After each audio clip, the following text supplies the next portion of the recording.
ஜோதிடர்களுக்கான ஒரு அரிய வாய்ப்பு. பிரணவ மந்திரம் சேனலில் உங்கள் நேர்காணல் இடம்பெற வேண்டுமா? மற்றும் எங்கள் நேர்களுடன் நேரலில் உரையாட ஒரு அரிய வாய்ப்பு. மேலும் விவரங்களுக்கு 9600329461 என்ற எண்ணிற்கு தொடர்பு கொள்ளவும். சில வீடுகளில் குப்பை கூலமாக இருக்கும். ஆனால் ஒரு சில வீடுகளில் இந்த மாதிரி தேவையற்ற தூசி துப்பட்ட நிறையா வேஸ்டேஜ் பொருள்கள் இந்த மாதிரி இருந்துச்சுன்னா அவங்களுக்கு வீட்டுக்கு முன்னாடி புளிய மரம் இருக்கும். அது மணி பிளான்ட்டுங்கிறது எல்லாருக்கும் குழந்தை சரியாக படிக்க மாட்டேங்குது, எழுதுறதுக்கு ரொம்ப சோம்பேறித்தனப்படுது, படிக்குது முருங்கை செடி வச்சுருப்பாங்க, முருங்கை மரம். அது வீட்டுக்குள்ளே ஃபிஷ் டேங்க் வைப்பாங்க. ஃபிஷ் டேங்க் எப்படி வைக்கணும்? நம்ம தோட்டம் இருந்து ஒரு 1/2 ஏக்கரில் தோட்டம் இருந்து பெரிய குளம் மாதிரி வெட்டி அதுக்குள்ளே தண்ணி வச்சு வளர்க்கலாம். வீட்டுக்குள்ளே ஃபிஷ் டேங்க் வச்சா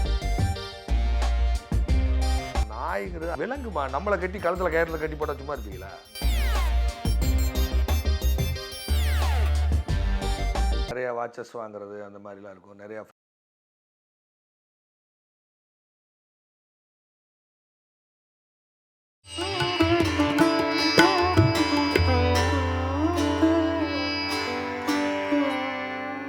பிரணவ மந்திர நேயர்களுக்கு அபியின் அன்பான வணக்கங்கள். இன்னைக்கு நம்ம கூட இணைஞ்சு பேசுறதுக்காக விஜய் பண்டிட் ஐயா வந்திருக்காங்க. வணக்கம் ஐயா. வணக்கம். வாழ்க வளமுடன், வாழ்க வளமுடன், வாழ்க வளத்துடன். ஐயா, இப்போ வீடுன்னு பார்த்தீங்கன்னா சில பேருக்கு வந்து மரப்பொருட்கள், பிளாஸ்டிக் பொருட்கள், இந்த மாதிரி நிறைய டெக்கரேஷன் ஐட்டம் இதெல்லாம் நிறைய வச்சுக்கிறது உண்டு. சில பேருக்கு வந்து இதெல்லாம் வைக்காதீங்க, சில பேருக்கு இது வந்து கம்மியாக வைங்க அப்படின்னு சொல்லணும். அந்த மாதிரி இருக்கு அப்படின்னா நீங்கள் எதை சொல்வீங்க? ஒரு வீடுகளில் சில வீடுகளில் குப்பை கூலமாக இருக்கும், ஆனால் செல்வம் தாண்டவம் ஆடும். ஒரு சில வீடுகளில் இந்த மாதிரி தேவையற்ற தூசி துப்பட்ட நிறையா வேஸ்டேஜ் பொருள்கள் இந்த மாதிரி இருந்துச்சுன்னா அவங்களுக்கு பாதிப்பை தரும். இது காமனான ஒரு கேள்வி நீங்கள் கேட்குறது. இப்போ உதாரணமாக சொல்கிறாந்தா, ஒரு ஜாதகத்தில் குரு சுக்கிரன் இருக்குது, 4ஆம் இடத்துல காம்பினேஷன், 4ஆம் இடம் வீடு, குரு சுக்கிரன் அங்கே இருக்குது. குருங்கிறது மரம், சுக்கிரனுடைய நிறம் வந்து ரோஸ். கரெக்டாக? இப்போ நீங்கள் ரோஸ் கலரில் ஆடை போட்டிருக்கீங்க. அப்போ ரிஷபராசி இல்லாமல் இந்த ட்ரெஸ்ஸு இப்போ இந்த நேரத்துக்கு இது எல்லாருக்கும் பொருந்தாது. அப்போ இந்த ஆடையை வச்சும் ஜோதிடம் சொல்லலாம். அவங்க என்ன கலர் ட்ரெஸ் போட்டிருக்காங்க, அப்போ அதை வச்சு சொல்லலாம். இந்த சுக்கிரனுடைய நிறம் தான் ரோஸ். கரெக்டாக? குரு உட்டு. அப்போ ஒரு வீட்டில் ஒரு பொருளாதார சேர்க்கைக்கு நான் என்ன சொன்னேன்னா, ரோஸ் உட்டில் ஏதாவது ஒரு ஃபர்னிச்சர் ஒன்று வாங்கி வச்சுக்கோங்க. ஏதாவது ஒரு உட்டன் சேரு இந்த மாதிரி ஏதாவது ஒன்று வாங்கி வச்சுக்கோங்க, ரோஸ் உட்டில் நல்லாயிருக்கும் அப்படின்னு சொன்னோம். அதுக்கப்புறம் ரோஸ் உட்டு அது எங்கே கிடைக்கும் சார்? காரைக்குடி போங்க, பழைய மரம் கிடைக்கும். இது எல்லாருக்கும் பொருந்தாது. அவர் ஜாதகத்தில் அங்கே என்ன காம்பினேஷனில் பிளானட் இருக்குது, 4 குரு சுக்கிரன் இருந்தால் ரோஸ் உட்டு வச்சுக்கோங்க அப்படின்னு சொல்லி ரோஸ் உட்டு வச்சுருக்கோம். அதே மாதிரி அவங்க வீட்டில் 4ஆம் இடம் வீடாக சுக்கிரன் தான் நெல்லி, சுக்கிரன் தான் ஃப்ரூட்ஸு. அப்போ நெல்லி மரம் ஒன்று வைங்கன்னா வீட்டில் நெல்லி மரம் வச்சுருக்காங்க. அதே மாதிரி ரோஸ் உட்டு மரமும் நடலாம் அவங்க வீட்டில், அது வைங்க, அதுவும் வைக்கலாம். ஸோ இந்த மாதிரி தான் வரும். ஒரு சில இடத்துல பார்த்திங்கன்னா 4ஆம் இடத்துல சனி இருக்கும், அவங்க வீட்டில் புளிய மரம் வந்துடும். சனி தான் புளிய மரம், வீட்டுக்கு முன்னாடி புளிய மரம் இருக்கும், அது கஷ்டத்தை கொடுக்கக்கூடியது, அந்த மாதிரியான பிளானட்டு. அப்போ புளிய மரத்தை எடுக்காமல் அவங்க ரெடி ஆகாது. சில வீட்டில் பார்த்திங்கன்னா இந்த துலாம் வந்து பார்த்திங்கன்னா செடி கொடிகளை சுட்டி காட்டக்கூடியது.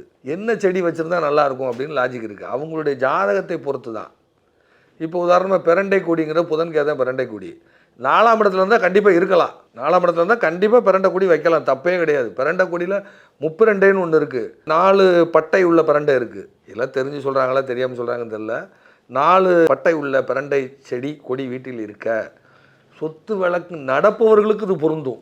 சொத்து வழக்கு நடக்குது, அது ஜெயிக்கணும் அப்படின்னா தென்மேற்கு மூலையில் 4 பட்டை கொண்ட அந்த இது வைக்கணும். அதே மாதிரி பார்த்திங்கன்னா ஒரு சில வீட்டில் வந்து பணம் பொருளாதாரம் பெருகுவதற்குன்னு திருகு கல்லின்னு ஒரு கல்லி இருக்குது, திருகு கல்லின்னு அதுக்கு பேர்.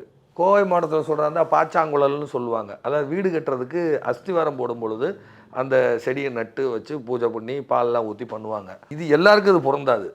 அது 3 கொம்பு மாதிரி இருக்கும், அதை வச்சும் பண்ணலாம் வீட்டில். இப்போ நிறையா இருக்குது. வீட்டுங்களில் வந்து இப்போ அப்பார்ட்மெண்ட்ஸ் அப்படிலாம் இருக்கிறவங்க மோஸ்ட்லி வந்து மணி பிளான்ட் அதெல்லாம் கூட வைக்கிறாங்க.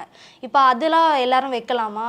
மணி பிளான்ட்டுங்கிறது எல்லாருக்கும் செட் ஆகாது. ஒரு வீட்டில் பார்க்கும்போது 8ஆம் இடங்கிறது அச்சம், 4ஆம் இடம் கன்னி, அந்த லக்கணப்படி அது மிதுன லக்கணம். 8 குடை சனி அங்கே இருக்குது, 8 குடை சனி 4ல் இருக்குது. மிதுன லக்கணத்துக்கு சனி 8 குடையனே 9 குடையவே அது கன்னி ராசியில் இருக்குது. அவங்க வீட்டில் மனம் பேதலித்தவங்க 2-3 பேர் இருக்காங்க. அதாவது எதை பார்த்தாலும் பயம், யாரை கண்டால் பயம், இருக்க பயம், தாவ பயம், ஓட பயம்னு சொல்லுவார்ல தெனாலியில் கமலஹாசன் ஐயா, அது மாதிரியான ஜாதகம். அப்போ நான் என்ன சொன்னேன், அச்சரங்கன்னி அப்படின்னு ஒரு மூலிகை இருக்குது. அச்சம் இது கன்னிராசி. அச்சரங்கண்ணின்னு ஒரு மூலிகை வைங்க. ஸோ இது நம்ம பயிற்சி பற்றி அது அது நம்ம நிறைய அதை பயிற்சி பண்ணதுனால அந்த நேரம் வருதுன்னு சொல்லிடுறேன். அவ்வளோதான் விஷயம். இதே அச்சரங்கண்ணி அடுத்த வீட்டில் வச்சு சிக்கலாயிடும். ஒரு வீட்டில் 6 கூடையவரும் 5 கூடையவரும் கூடியிருக்காங்க. 6 5 கூடி 4ஆம் இடத்துல இருக்குது. 6 கூடையவரும் 5 கூடையவரும் கூடி 4ஆம் இடத்துல இருக்காங்க. சந்திரனுடைய வீடு, சந்திரன் தான் பொருட்ஸ். அப்போ நான் என்ன சொன்னேன், ஆரஞ்சு மரம் வைங்கன்னு. ஸோ இது அந்த கட்டத்தில் என்ன இருக்கோ அதை வச்சு தான் சொல்ல முடியும். இதை பாவிகள் தொடர்பு கொண்டு பாதகாதிபதி சாரம் வச்சா ஆரஞ்சு பழம் வச்சாச்சுன்னா சிக்கலாயிரும். இல்லை டிரான்சிட்டில் ஏதாவது ஏட்டி குட்டிக்கான கிரகம் அங்கே இருந்துச்சுன்னா சிக்கலாயிரும். ஸோ இதெல்லாம் பார்க்கணும், பார்த்து தான் சொல்ல முடியும். பொதுவாக வீடுங்களில் தாய்மார்கள் அவங்கெல்லாம் என்ன பண்ணுவாங்கன்னா, இப்போ ஏதாவது ஹோட்டல்லேருந்து எதாவது வாங்கிட்டு வந்தாலும் அந்த பிளாஸ்டிக்லாம் கலெக்ட் பண்ணுறது வந்து அதிகமாக உண்டு. அப்போ பிளாஸ்டிக் பொருட்கள், கிண்ணம், அது மூடி எல்லாமே வந்து பத்திரப்படுத்தி வச்சுருப்பாங்க அவங்க.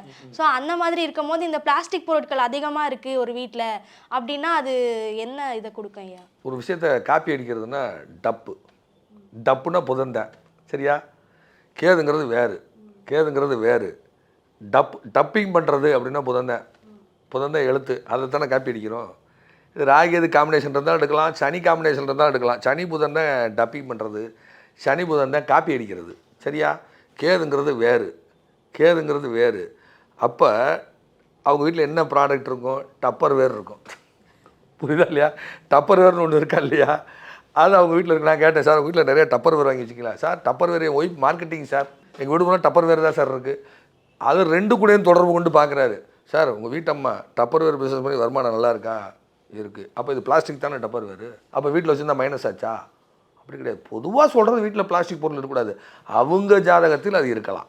அது 7 கூடையவரும் தொடர்பு கொள்கிறாரு, 2 கூடையவனும் பார்க்குறாரு. சார் எங்கள் ஒய்ஃபை நல்லா மார்க்கெட்டிங் பண்ணி நல்லா சம்பாதிச்சாங்க சார், அதனால் எங்கள் வீட்டில் நிறைய டப்பர் வேர் வச்சுருக்கோம் சார். நான் இப்போ வீடு கட்டிகிட்டு இருக்கேன் சார், அதுக்கே டப்பர் வேர்னு பேர் வைக்கலாங்க சார் சொல்கிறார் அவர். டப்பர் வேர் ஹவுஸ்னு என்னங்க இப்படி ஆகிட்டீங்கன்னு. சார் எனக்கு அது பிடிச்சிருக்கு, அந்த ப்ராடக்ட் எங்களுக்கு நல்லா இருக்குது, வச்சுருக்குறோம். நான் அந்த கம்பெனிக்கு விளம்பரம் தேடலை, அவங்க ஜாதகத்தில் அது இருக்குது. புதன்கிற எழுத்து, புதன் தான் பென்சில், அது திருவாதிரையில் இருக்குது. லக்கணம் மீனம், 3 கூடைய சுக்கிரனும் புதனும் அங்கே பரிவர்த்தனையில் புதன் போய் திருவாதிரைக்கு வந்துருவார், சுக்கிரன் போய் இங்கே பரிவர்த்தனையில் இங்கே வந்துடுவார். புதன் சுக்கிரன் 2 பேரும் பரிவர்த்தனை. அப்போ நான் என்ன கேட்டேன்னா, 3ங்கிற எழுத்து, 3 கூடைய சுக்கிரன் திருவாதிரையிலும் அந்த புதன் வந்து 3ஆம் இட ரிஷபத்திலும் மாறி இருக்காங்க. 3ஆம் இடங்கிற எழுத்து, 4ங்கிற டேபிள், 4ங்கிற உட்கார்ற ஷீட்டு, கரெக்டாக? அந்த வீட்டில் இருக்க குழந்தை சரியாக படிக்க மாட்டேங்குது, எழுதுறதுக்கு ரொம்ப சோம்பேறித்தனப்படுது, படிக்குது எழுதுறதுக்கு சோம்பேறித்தனப்படுது. நான் சொன்னேன், சும்மா ஒரு பேப்பரில் நடராஜன் ஒரு பேர் இருக்கா இல்லையா, நடராஜன் பென்சில் இருக்கா இல்லையா, திருவாதிரை தான் நடராஜர், சிதம்பரம் நடராஜருடைய, அதுக்காக நடராஜ் பென்சிலுக்கு விளக்கம் சொல்லலை, விளம்பரம் தேடலை. நடராஜ் பென்சில் வாங்கி அந்த பாப்பாட்டை கொஞ்சம் எழுத சொல்லுங்கள், டீல் எழுத சொல்லுங்கள். எழுத்தே வர மாட்டேங்குதுங்க, எழுதவே மாட்டேங்குதுங்க. சின்ன குழந்தை நீங்கள் அம்மா பக்கத்தில் உட்காந்து கையை பிடிச்சி எழுத்து கூட்டி சொல்லிக் கொடுங்க. 3 கை 4 அம்மா பென்சில், நடராஜ் பென்சில் வச்சு எழுத சொல்லுங்கள். இது காமெடியாக இருக்கும். அப்போ அந்த திருவாதிரை நட்சத்திரம் நடராஜன் அப்படின்னு சொன்னனால நம்ம அதை எடுக்கிறோம். இது எல்லாருக்கும் பொருந்துமா? பொருந்தாது. அதான் ஒருத்தரை போல் ஒருவர் இல்லை. எல்லாருக்கும் பொருந்துச்சுன்னா எல்லாருக்கும் கைரேகை ஒன்றாவில் இருக்கும். அப்போ யாரோ ஒருத்தர்னா இந்தியாவே அக்யூஸ்ட் அப்புறம் நம்ம, புரியுதா இல்லையா? அந்த நேரம் வந்ததை வச்சு சொல்கிறோம். அப்போ இதே ஒரு ஜாதகத்தில் கேட்குறேன், சார் நடராஜ் பென்சில் வச்சுக்கலாம் சார். சார் நான் இப்போவே பாக்கெட்டில் பென்சில் வச்சுட்டே இருப்பேன் சார், ஸ்டாக் எடுக்கிறேன் சார் கம்பெனியில், நான் வந்து குடோன் செக்ஷன் அந்த ஸ்டோர் கீப்பர் சார். என் பாக்கெட்டில் 4ஆம் இடம் சட்டை பாக்கெட்டு, 3ஆம் இடம் பென்சிலு, அது திருவாதிரையில் இருக்குது சார். நடராஜ் பென்சில் பாக்கெட்டில் வச்சுருப்பீங்களான்னு கேட்குறேன். சார் பாக்கெட்டில் வச்சுருப்பேன், சில நேரம் எடுத்து காதில் வைப்பீங்களாங்கிறேன். 3ஆம் இடம் காது, 3ஆம் இடம் எழுத்து, பென்சில் ஊற்றி காதில் வச்சுக்குவாரான். அவர் மார்க் பண்ணுறது வேலை, ஸ்டாக் எவ்வளோ இருக்குது, எது இருக்குன்னு கம்பெனியில். சரி கூண்டாய் கம்பெனியில் இருக்கல, அங்கே தான் சார் இருக்கேன். ஸோ இதுதான் நம்மளுடைய இயக்குகிறது. இந்த கிரகம் இயக்குது. எது வேணும் எது கூடாதுங்கிறது கிரகம் தீர்மானிக்கிறது, நாம் ஒன்றும் தீர்மானிக்கலை. நான் ஒரு 6-7 வருஷத்துக்கு முன்னாடி 4ஆம் இடத்துல கேது இருந்தால் வீட்டில் தையல் மிஷின் வைக்கலாம் அப்படின்னு பேசியிருக்கேன். ஒருத்தர் எடுக்கலாம்ங்கிறாரு, அது அவங்கவுங்க கண்ணோட்டம், கரெக்டாக? இவ்வளோ விஷயம். இப்போ 4ல் கேது இருந்தால் வீட்டு வாசலில் விநாயகர் படம் இருக்கும், டைல்ஸில் ஒட்டி வச்சுருப்பாங்க விநாயகர் படம். விநாயகர் எங்கே வேணாலும் வச்சு கும்பிட்டுக்கலாம், விநாயகரை எங்கே வேணாலும் வச்சு கும்பிட்டுக்கலாம், சரியா? இப்போ இரும்பு பொருட்கள் அப்படின்னு பார்த்தீங்கன்னா நிறைய பேர் வீட்டில் வந்து இரும்பு பொருட்கள் ஏதாவது ஒரு வகையில் வந்து இருக்க தான் செய்யுது. ஸோ இப்போ இரும்பு பொருட்கள் வச்சுருந்தா வந்து அவங்களுக்கு தீமையெல்லாம் நடக்கும், இதெல்லாம் வந்து அவாய்ட் பண்ணுங்க அப்படின்னு சொன்னீங்கன்னா எது மாதிரி சொல்லுவீங்க? பழைய பொருளை வைக்கலாம், அது இரும்பு பொருள் அதிகமாக இருந்ததுன்னா நமக்கு கஷ்டம் வரும் அப்படிங்கிறது ஜோதிட சாஸ்திரம். ஆனால் அவங்களுக்கு நடக்கக்கூடிய தசாபுத்தி சாதகமாக இருந்தால் அது ஒன்றும் பண்ணாது. இன்னொன்று நோய் நொடியை தரக்கூடியது சனி, சனி தான் இரும்பு, சனி தான் கஷ்டத்துக்கான கிரகம் சனி. அதனால் அது வீட்டுக்குள்ளே பொதுவாக வைக்கக்கூடாது அப்படிங்கிறது ஒரு ஜோதிட சாஸ்திரம். வைக்கணும். மரங்கள் அதிகமாக வைக்கணும். குரு தான் ஐஸ்வர்யம், குரு தான் உட்டு. அதனால் மரச்சாமான்கள் அதிகப்படுத்தி கொள்ளும் பொழுது செல்வம் சேர்கிறது. அப்படி பார்த்தா காரைக்குடி நகரத்தார் வீட்டில் பூரா இன்றைக்கி மரச்சாமான் தான் இருக்குது. அவங்கள மாதிரி ஒரு மரச்சாமான கலைநயமாக பயன்படுத்துகிறவங்க யாருமே கிடையாது. எந்த ஒரு சமூகமும் கிடையாது காரைக்குடி நகரத்தார்கள். அவங்களே இன்றைக்கி கஷ்டப்படத்தான் செய்கிறாங்க.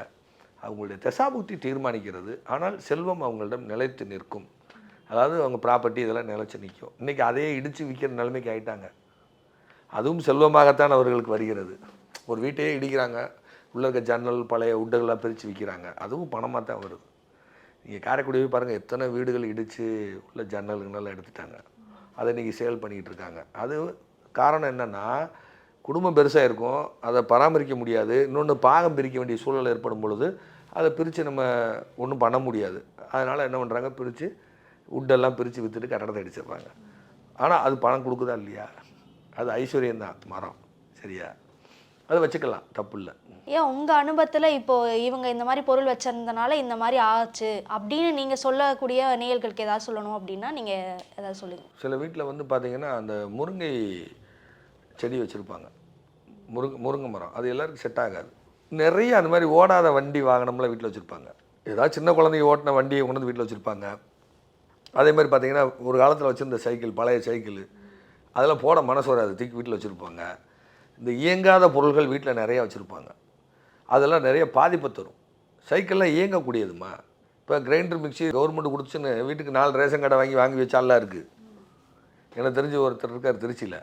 ஊரில் இருக்க ரேஷன் கடை பூரா வாங்கிட்டு இருக்கிற காசுக்கு வட்டிக்கு இப்போ 1000 ரூபா விவசாயி அவங்ககிட்ட போய் ரேஷன் கடை அடகு வாங்கிட்டு அந்த ரேஷன் கார்டுக்கு அம்மா பிரெல்லாம் ஃபேன் இதெல்லாம் கொடுத்தாங்கல்ல, வீடு முழுக்க பேனா வச்சுருக்காரு அந்த ஆள். ஏன் 4 பேருக்கு எடுத்து கொடுத்தானேன்னா அப்படிங்கிறாரு. எப்படி?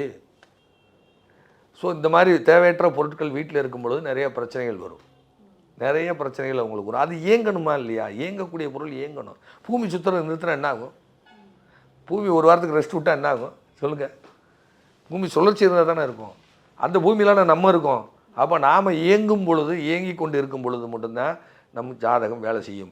என்றைக்கு இயக்கத்தை நாம் நிறுத்துகிறோமோ அன்றைக்கி தான் நம்ம படுக்க அடுத்த கண்டிஷனுக்கு போக போகிறோம்னு அர்த்தம். அவ்வளோதான் விஷயம். அதனால் இயங்காத பொருட்கள் தேவையில்லாத டாய்ஸ் எல்லாம் வீட்டில் வச்சுருப்பாங்க. இந்த வித்தியாசமான பொம்மைகள்லாம் நிறையா வச்சுருப்பாங்க. பேய் மாதிரிலாம் பொம்மை வச்சுருக்காங்க வீட்டுக்குள்ளே. ஃபிஷ் டேங்க் வீட்டுக்குள்ளே வைக்கக்கூடாது, ஆனால் வீட்டுக்குள்ளே ஃபிஷ் டேங்க் வைப்பாங்க. ஃபிஷ் டேங்க் எப்படி வைக்கணும்? நம்ம தோட்டம் இருந்து ஒரு 1/2 ஏக்கரில் தோட்டம் இருந்து பெரிய குளம் மாதிரி வெட்டி அதுக்குள்ளே தண்ணி வச்சு வளர்க்கலாம். வீட்டுக்குள்ளே ஃபிஷ் டேங்க் வச்சா தடுத்தண்ணி பிடிச்சி ஆட்டிடும். கடன் கஷ்டம் வந்து இது முட்டி திரும்புதா இல்லையா மீன்? இப்போ அதில் இருக்க மீன் இறந்து போனால் வரக்கூடிய இதை வந்து தடுத்துருச்சு அப்படின்லாம் சொல்கிறாங்க. அப்படி கிடையாது. இவங்க ஜாதகத்தில் மீன் வளர்த்தா செத்து போகும்னு இருக்கும். சந்திரன் தான் மீன். அங்கே மாந்தியோட சேர்ந்தா செத்து போயிடுவான். ஒன்றும் இல்லை, என் ஜாதகத்தில் சந்திரன் மாந்தி. என் வீட்டில் கொண்டு வந்து ஃபிஷ் டேங்க் வச்சேன், அன்றைக்கி தான் இப்போ எல்லா தடுத்தண்ணி பிடிச்சி ஆட்டிச்சு. வச்ச மீனும் செத்து போச்சு, ஒரே நாளில் செத்து போச்சு எல்லா மீனும். அதுலேருந்து எனக்கு கடனே வர ஆரம்பிச்சது. அது மாதிரி வீட்டில் நாய் வளர்ப்பாங்க தேவையில்லாமல். அப்போ நாய் வளர்க்குறதுக்கும் இவங்க தான் வளர்க்கணும், இவங்க வளர்க்கக்கூடாது. நாய்ங்கிறது விலங்குமா. நம்மளை கட்டி கழுத்தில் கயிறில் கட்டி போட்டால் சும்மா இருப்பீங்களா? அது விலங்கு, அது இயற்கையாக சுற்றிக்கிட்டு இருக்கிறது. அதை பிடிச்சி வீட்டுக்குள்ள வந்து கட்டி வைக்கிறது. 6ஆம் இடம் தான் நாய். சரியா? மேஷம், ரிஷபம், மிதுனம், கடகம், சிம்மம், கன்னி. கன்னி தான் நாய் வீடு. ராசி காரகத்துவத்தில் கன்னி தான் டாக்கு. அப்போ அந்த ஜாதகப்படி 2 கூடிய செல்வகாரகன்னு சொல்லக்கூடிய சுக்கிரன் கன்னியில் நீசமாகிறாரு. 3, 6 கூடிய புதன் அங்கே பலமாகிறாரு. அதில் காலபுருஷனுக்கு 8 கூடிய சித்திர நட்சத்திரம் உள்ளே இருக்குது. சந்திரனுடைய நட்சத்திரம் இருக்குது, சூரிய நட்சத்திரம் இருக்குது. சூரியன், சந்திரன், செவ்வாய் 3 நட்சத்திரம் கன்னியில் இருக்குது. இவங்க நாயை வளர்த்தாங்கன்னா சந்திரங்கிற குபேரனும், சூரியங்கிற ஐஸ்வர்யமும், செவ்வாங்கிற 8 வேலை செய்ய ஆரம்பிச்சிடும். இது 2 கட்டாயி. நீங்கள் நாய் வளர்த்தவங்க வீட்டிலலாம் பாருங்கள், நிறைய பேர் பாருங்கள், ஒன்றும் நோய் வந்துடும், இல்லை கடன் வந்துடும். 2 மேட்ரு. இது 2 வராமல் இருக்குது. அது இல்லைன்னா விபத்து வரும், இல்லைன்னா வழக்கு வரும். எழுதி வச்சுக்கோங்க. பெரிய பங்களா இருக்கும், நாய் வளர்ப்பாங்க. அவங்க உள்ளே போய் பார்த்தா தான் தெரியும் அவங்களுக்கு எவ்வளோ கடன் இருக்குது, எவ்வளோ பிரச்சனை இருக்குது, யாருக்கு என்ன ஹெல்த் ப்ராப்ளம் இருக்குன்னு. இது நாய்களுக்கு மட்டும்தானா, மற்ற பிராணிகளுக்கும் இதே தானா? பெட் அனிமல்னு வளர்க்காதீங்கன்னு தான் சொல்லுதேன். அது எதுக்கு? அது இப்போ வந்து நிறைய பேருக்கு நிறைய பழக்கங்கள்லாம் இப்போ வந்துட்டு இருக்கு. கடிகாரத்தை வந்து ஆன்டிக் பீஸ் எல்லாம் வந்து கலெக்ட் பண்ணுறது, வாட்ச் எல்லாம் வந்து அதிகமாக வந்து பழைய காலத்து வாட்சுங்கள்லாம் வந்து சேர்க்கறது, இந்த மாதிரியான பழக்கங்கள் வந்துட்டு இருக்கு. ஸோ இப்போ வந்து ஒரே பொருளை வந்து வீட்டுக்குள்ளே அதிகமாக வைக்கிறனால ஏதாவது பாதிப்பு ஏற்படுதா? அப்படிலாம் வராதுமா. அவங்க ஜாதகத்தில் அந்த மாதிரி இருக்கும். அந்த மாதிரி நிறையா வாட்சஸ் வாங்குறது அந்த மாதிரிலாம் இருக்கும். நிறையா ஃபாரினில் போனால் வாட்சஸ் வாங்குறது, பழைய வெளிநாட்டு பணத்தை வீட்டில் கொண்டு வந்து வைக்கிறது. 2, 12 காம்பினேஷன் அவங்களுக்கு இருக்கும். நிறைய வெளிநாட்டு கரன்சி வாங்கி வச்சுருப்பாங்க, நினைவுக்காக வாங்கியிருப்பாங்க, தபால் தலை வாங்கி வச்சுருப்பாங்க. அவங்க ஜாதத்தில் அது மாதிரி இருக்கும். இப்போ 3ஆம் இடம் தான் கம்யூனிகேஷனு, 3ஆம் இடம் தான் தபால். சரியா? அது லக்கணத்தோடு இருந்துச்சுன்னா தபால் தலை, லக்கணம் தலை. சரியா? அப்போ அவங்க வீட்டில் இந்த நிறைய ஃபாரின் 12 கூட தொடர்பு கொண்டா வெளிநாட்டு ஸ்டாம்பு வாங்கி வச்சுருப்பாங்க. ஏன்னா அதுவே 11 கூட தொடர்பு கொண்டு அதில் விற்று லாபம் சம்பாதிப்பாங்க. ஒரு வீட்டில் பார்த்தீங்கன்னா எங்கே பார்த்தாலும் மருந்து டப்பாவாக இருக்குது. தலைவலி மாத்திரை, அயோடெக்ஸ், அட்டேங்கப்பா, மூட்டு வலி, மூவு, அது போக வயிற்று வலி மாத்திரை, ஹோமியோபதி மருந்து, எல்லா மருந்தையும் வாங்கி வச்சுருக்காரு. எப்போ பார்த்தாலும் நெஞ்சு வலி, கை வலி, கால் வலி, தலைவலி, என்னங்க அப்படின்னா போய் பார்த்தா வீட்டுக்குள்ள பூரா மருந்து. ஏங்க முதல்ல வெளிதிக்கு போடுங்க அப்படின்னு, எல்லாத்தையும் வெளிதிக்கு போடுங்கண்ணே. வீட்டுகளில் நிறையா தேவையற்ற மருந்துகள் நிறையா வச்சுருப்பாங்க. ஒரு வீட்டில் சித்தா, ஹோமியோபதி, ஆயுர்வேதம் எல்லாம் வச்சுருக்காரு. ஹிமாலயாவில் அத்தனை ப்ராடக்ட் வாங்கி வச்சுருக்காரு. சூரியன் செவ்வாய் சூரியன் தான் ஹில்ஸுக்கு. நான் கேட்டேன், 6ல் செவ்வாய் ஹிமாலயா ப்ராடக்ட் இருக்கான்னு. ஆமாம் சார், வீட்டில் ஹிமாலயா தான் வச்சுருக்கேன். நான் அதில் பார்த்தீங்கன்னா சனி தொடர்பு, அந்த கசப்பான மருந்துகள் அதில் நிறையா இருக்குது அந்த ஹிமாலயாவில். அது நேச்சுரல் மருந்து தான், அது அருமையான மருந்து. ஹிமாலயா ப்ராடக்ட் வந்து ரொம்ப அருமையான ப்ராடக்ட்டு. அவர் ஜாதத்தில் அதை வச்சுருக்காரு. சார் இதை எடுத்துக்கிட்டு இருக்கேன் சார், அதை எடுத்தால் நல்லா இருக்குது சார் அந்த ப்ராடக்ட்டு. அந்த பர்பஸையிலேருந்து அதான் வச்சுருக்காரு. பர்பஸையிலேருந்து எல்லாம் அதை வச்சுருக்காரு. ஒரு சிலர் பார்த்தீங்கன்னா அவங்க ப்ராடக்டே சொல்லலாம், இது வச்சுருக்கீங்களா, இது வச்சுருக்கீங்களான்னு. ஆமாம் சார்னுவாங்க. இது எல்லாமே டிரான்சிட்டை வச்சு கேட்குறது தான். ஒரு கால சூழ்நிலை மாற்றம்னு இருக்குது, கோச்சார கிரகங்கள்னு ஒன்று இருக்குது. அப்போ எது தேவை, எது வச்சுக்க வேணாங்கிறது கிரகங்களே தீர்மானிக்கிறது. சில விஷயங்கள், தீமையான பொருட்களையும் கிரகமே உங்களிடம் தள்ளுகிறது. உங்கள் நேரத்தை ஒதுக்கி எங்களுக்காக இந்த பதிவை கொடுத்ததுக்கு ரொம்ப நன்றி. நன்றிம்மா, நன்றி. வணக்கம். வாழ்க வளமுடன், வாழ்க வளமுடன், வாழ்க வையகம்.